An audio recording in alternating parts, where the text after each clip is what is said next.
എന്നെ ഒഴിവാക്കാൻ പോകണ്ട. നിങ്ങൾക്കാർക്കും ഒരു ശല്യത്തിനും ഞാനില്ല. ഞാൻ പോയേക്കാം, വിനു പറഞ്ഞു. അല്ല വിനു, എനിക്ക് തലവേദനയുണ്ട്. വീട് വരെ പോയേ തീരൂ. തുകന പറയുന്നത് കേട്ട് വിനുവിന് ദേഷ്യം ഇരച്ചു കയറി. അതവൻ ഉള്ളിലൊതുക്കി സൗമ്യനായി പറഞ്ഞു, തുകനെ ഇങ്ങ് നോക്കൂ, ഞാനിപ്പോൾ തലവേദനയായി അല്ലേ? എന്താണ് അതിൻ്റെ കാരണം? അത് ഒന്നുകൂടെ പറയൂ. എന്നു മുതലാണ് ഞാൻ തലവേദനയായെന്ന് പറയണം. അവൾ അവനെ നോക്കി. അവൻ്റെ കണ്ണിൽ ദയനീയ ഭാവം. അവൾ അസ്വസ്ഥയായി. വിനു, ഒരു കാരണവുമില്ല. ഞാൻ നാളെ വരും. എന്തിനു തുകനെ ഈ ഒളിച്ചോട്ടം? എന്നെ ഫേസ് ചെയ്യാൻ തന്നെ കൊണ്ടാവുന്നില്ല, അതല്ലേ താൻ പോകുന്നത്? വളരെ കറക്റ്റാണല്ലോ. അവളുടെ മനസ്സ് പകച്ചു. സ്വന്തം മനസ്സ് അവൻ്റെ കയ്യിലാണോ? തുകനയുടെ മനസ്സ് മന്ത്രിച്ചു. വിനു എന്ത് നല്ലവനാണ്. അവൾ നിലത്ത് നോക്കി പറഞ്ഞു, നാളെ ഞാൻ വരും കേട്ടോ. അപ്പോൾ നമുക്ക് സംസാരിക്കാം. തലവേദന ശരിക്കും ഉണ്ട് കേട്ടോ. എങ്കിൽ നമുക്കൊരു ടീ വാങ്ങി കഴിക്കാം. വാ, വിനു നിർബന്ധിച്ചു. അവൾ പറഞ്ഞു, വേണ്ട വിനു, എനിക്ക് വീട്ടിൽ പോയേ ഒന്ന് വിശ്രമിക്കണം. ഓക്കെ ഓക്കെ ഓക്കെ, താൻ പൊയ്ക്കോ. ഞാനിപ്പോൾ ആരുമല്ലല്ലോ വഴിപോക്കൻ. എന്നെ കൊണ്ട് ആരും തലവേദനിക്കണ്ട. അവൻ തിരികെ നടന്നു.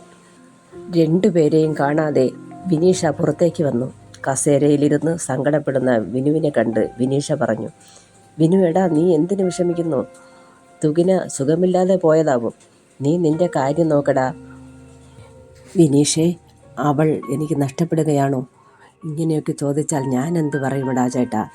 ആൺപിള്ളേർക്ക് നാണക്കെടായവനെ നീ എന്തിനാടേ കുട്ടാ ഇങ്ങനെ? നമുക്ക് ടീ വാങ്ങി കുടിക്കാം, വാ. തുകിന അവനെ സമാധാനിപ്പിക്കാൻ ശ്രമിച്ചു. കുറച്ചു നേരത്തെ മൗനത്തിന് ശേഷം വിനു വിനീഷയോട് ചോദിച്ചു, മോളെ സത്യം പറ, തുകനയ്ക്ക് എന്താണ് ഈ മാറ്റം? തുകനയുടെ അമ്മയുടെ കാര്യം അറിയാമല്ലോ.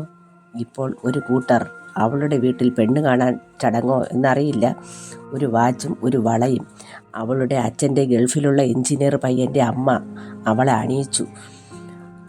അവൻ്റെ അപ്പൂപ്പനും അച്ഛനും അമ്മയും എല്ലാം കൂടെ വന്നിട്ടുണ്ടായിരുന്നെന്ന് അവൾ പറഞ്ഞു.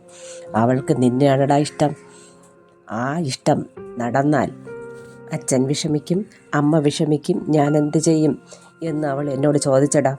നീ അവളുടെ സ്ഥാനത്തിരുന്ന് ഒരു വഴി പറഞ്ഞതാ, ഞാൻ അവളോട് പറയാം. അവൻ ഗാഢമായി ചിന്തിച്ചു. വിനു ഒന്നും മിണ്ടിയില്ല. അവൻ ടീ കുടിച്ചില്ല. പെട്ടെന്ന് എണീറ്റ് സ്വന്തം സീറ്റിൽ പോയിരുന്നു. വർക്ക് ചെയ്യാൻ ആരംഭിച്ചു. വിനീഷ തുകനയ്ക്ക് മെസ്സേജ് ചെയ്തു. ഒരുവിധം വളയിട്ട കാര്യം പറഞ്ഞൊപ്പിച്ചു. അവനൊന്നും മിണ്ടിയില്ല. തുകിന പതിവിലെ നേരത്തെ വീട്ടിലെത്തിയത് കണ്ട് അമ്മയും ലതയും സന്തോഷിച്ചു. അവരിരുവരും ഓരോന്ന് പറഞ്ഞ് മുറ്റത്തിരിക്കുകയായിരുന്നു. സ്കൂട്ടർ സ്റ്റാൻഡ് ചെയ്ത് വെച്ച് എന്നിട്ടവൾ അമ്മയുടെ മുന്നിൽ നിന്നു. ലത ചായ എടുക്കാൻ ഫ്ലാസ്ക് തുറന്ന് കപ്പിലേക്ക് ഒഴിക്കുമ്പോൾ തുകനയുടെ ഏങ്ങലടി ശബ്ദം കേട്ടു. ലതയുടെ കയ്യിലിരുന്ന ചായക്കപ്പ് വീണ് പൊട്ടി. എന്താ മോളെ, എന്താ മോളെ? ലതയും സുമയും അവളെ സമാധാനിപ്പിച്ചു. ലതയ്ക്ക് ഒന്നും മനസ്സിലായില്ല. ഒപ്പം സുമയുടെ കണ്ണീരും കണ്ടവൾ പറഞ്ഞു, ചേച്ചി, തുകിന മോളിന് എന്തു പറ്റി? ആക്സിഡൻറ്റ് വല്ലതും പറ്റിയോ? ഇവളോട് സമാധാനമായിട്ടൊന്ന് സംസാരിക്കാൻ ലതയെ തുകിനയുടെ മുറിയൊന്ന് ശരിയാക്കാൻ പറഞ്ഞയച്ചു. സുമ ചോദിച്ചു, എന്തു പറ്റി മോളെ? അമ്മേ, എനിക്ക് വിനുവിനോട് മിണ്ടാൻ തന്നെ പേടിയാകുന്നു. ഈ വളയും വാച്ചും എനിക്ക് വേണ്ടമ്മേ.